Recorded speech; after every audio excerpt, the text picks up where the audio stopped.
اعوذ باللہ من الشیطان الرجیم، میں پناہ لیتا ہوں اللہ تعالی کے پاس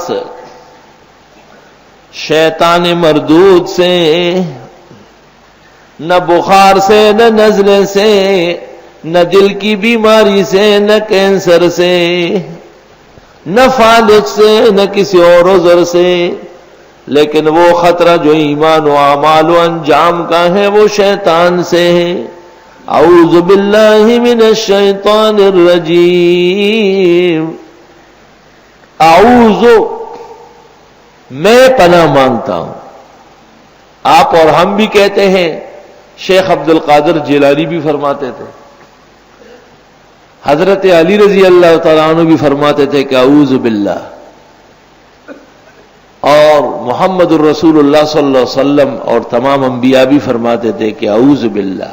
اشارہ ہے کہ سب محتاج ہیں، اور غیر محتاج، دوسروں کو بچانے والا وہ صرف اللہ تعالی ہے۔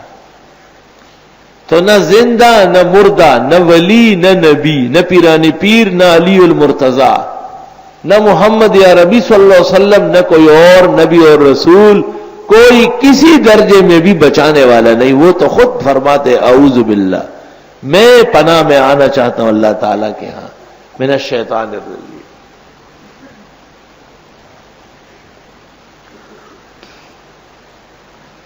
سب شیطان سے بچنا چاہتے ہیں۔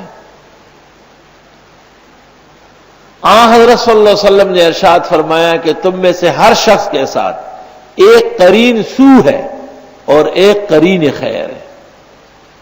وہ ساتھی برا یعنی شیطان، یأمرہ بالفحشاء وینہاہ عن المعروف، گناہ سکھاتا ہے، نیک کاموں سے روکتا ہے، اور وہ جو نیک ساتھی ہے فرشتہ، یأمرہ بالمعروف وینہاہ عن الفحشاء۔ تو صحابہ نے پوچھا اومعک یا رسول اللہ، حضرت آپ کے ساتھ بھی ہے؟ فرمایا ومعی الا ان اللہ اعاننی علیہ، وفی روایہ الا انہ اسلمنی، اللہ نے میری مدد فرمائی اس کے مقابلے میں، اور دوسری روایت میں ہے کہ وہ مجھے مان چکا ہے۔ اور بعضوں نے کہا ہے کہ آپ کا معجزہ ہے کہ آپ کا شیطان بھی اس ایمان لایا ہے، تو پھر تو وہ شیطان نہیں رہا۔ لیکن زیادہ بہتر یہی ہے کہ الا انہ اسلمنی کا ترجمہ کر لیں، وہ مجھے مان چکا ہے، وہ میرے مقابلے میں شکست مان چکا ہے۔ بڑا شرپسند آدمی ہوتا ہے، لیکن جب آپ کی طاقت وہ مان لیتا ہے، آپ کے ساتھ گڑبڑ نہیں کرے گا، وہ ٹھیک ہو کے بیٹھ جائے گا۔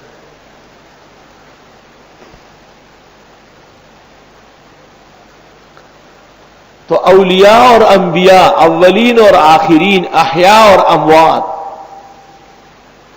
سب اللہ رب العالمین کی مدد اور نصرت کے محتاج ہیں۔